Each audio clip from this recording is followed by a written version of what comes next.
that's appropriate for these programs, so we can put numbers behind calling them successful?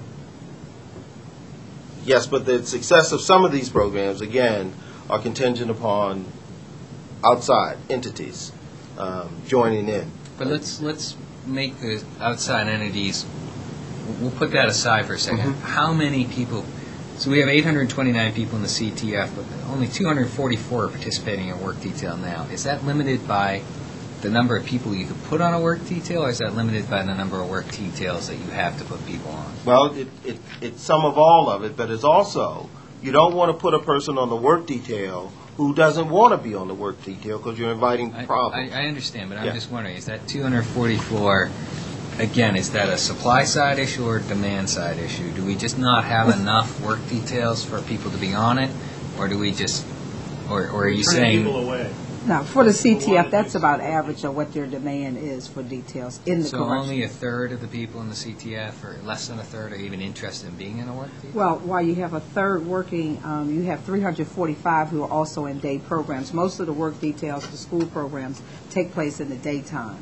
And then the other 150 are engaged in some type of therapy programs, group sessions, counseling sessions. So pretty much on the 7:30 to 4 shift is where you find most people engaged in, i.e. work, school, or some type of treatment-type program in the CTF. One last question. So we're back. We got the schooling slide up, which shows Projected behind you. Which shows you the average education of some of our neighbors who are in the system. So what do we do to advance the level of education once once someone enters our facilities? What is currently being done? Yes. We have a principal who we just brought on several months ago, and her principal objective is to ensure that those who want to be educated have the resources available to them, usually through self-instruction. What do? We get more teachers in that jail. So that's what we do right now? No, that's a goal. We are moving in that direction. As I said earlier, the school system has agreed to increase to the tune of having 9, but they're principally focused on the special ed because that's a legal mandate. But in terms of the adult basic education focus, we need teachers in the jail to provide that service. When are we going to get them?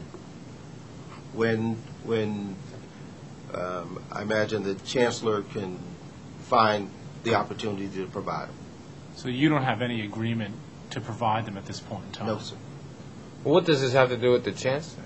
I mean, I'm talking about the adults. Yes, but this is a public school. I need teachers.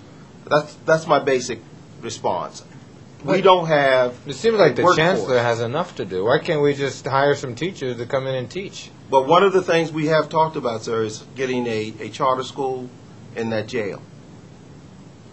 Or some adult education nonprofit?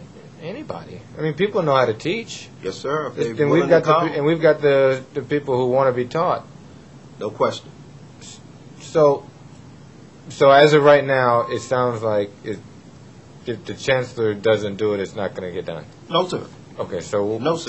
tell me otherwise. As I said, what we're exploring is getting a charter school established in that jail itself, where we don't have to rely on.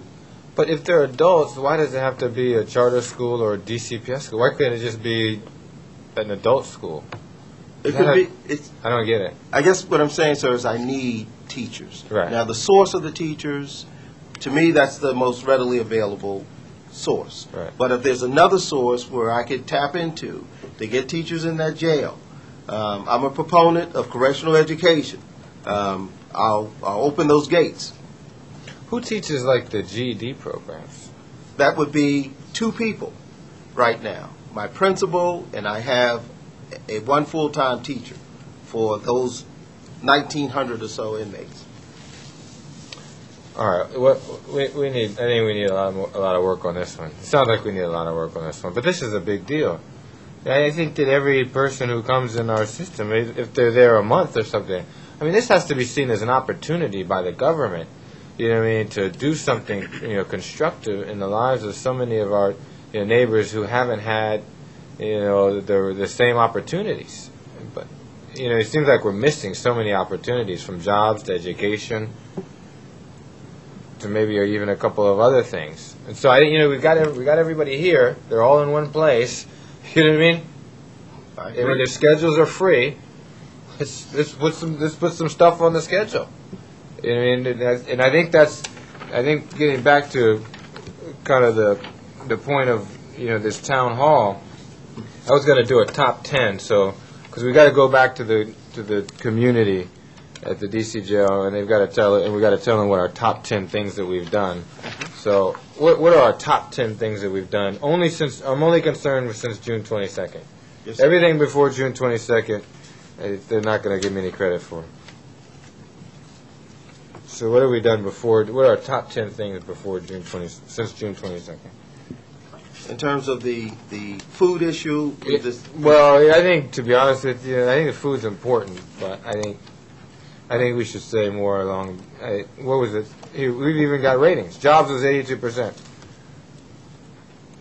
Okay, so And that happened today. the city administrator is talking to me about page 4. Today, the council approved the $7 million in additional funding for the Project Empowerment, the Transitional Employment Program, and that will eliminate the waiting list of Project Empowerment. So that's the waiting list for people who are out. How do we connect that at all to people who are in? Well, I think if people are referred to the Transitional Employment Program, they're automatically, right now, they're put on the waiting list. So that's the unfortunate thing, but hopefully by eliminating the waiting list, we'll be able to get them into the program right away. Is there any connection between DOES and these neighbors once we're in the jail, when they're in the jail? At this point, no, I don't think so. I mean, I think that's where we would like to go eventually. I mean, Can right the Project now, Empowerment Program be expanded to do that? I mean, I don't think anyone would suggest paying before, Right. but maybe some of the training. I mean, with additional staff, certainly. I mean, I know right now our plan is to max out the staff as much as possible to eliminate the waiting list. The question is, could we work with OSSI on their adult education, in their area on adult education? I know that there's, in the OSSI 08, there's a budget, there's additional funds for adult education, and it just seems like that's a place where we could maybe supplement the resources. Absolutely. That I mean, if support we can- summer's activities, and that might, Yeah, rather 50 than plus. looking at DCPS, we would actually look at, Yeah. the efforts that they're doing, the investments they're making, either UDC or other places. Where we Yeah, we don't need to do the charter school either. Schiraldi had to do that because we didn't control the system Right. back then. But those days are over. So this is number 1. What else? What else have we done? What are top 10? And that can also include, I should add, Department of Mental Health and Department of Health, because a lot of the primary concerns were also health-related and drug treatment-related concerns. So we're going back to the community in a month. We're going to be at the town hall. We're on television. We tell them, okay, we've done the Project Empowerment. We've done the food. We're going to say the food. What else have we done? substance abuse, that we put in place a drug treatment program. We're expanding it throughout the correctional system. Page 7. We're working with our federal partners, CSOS and the like, to offer drug treatment for the returning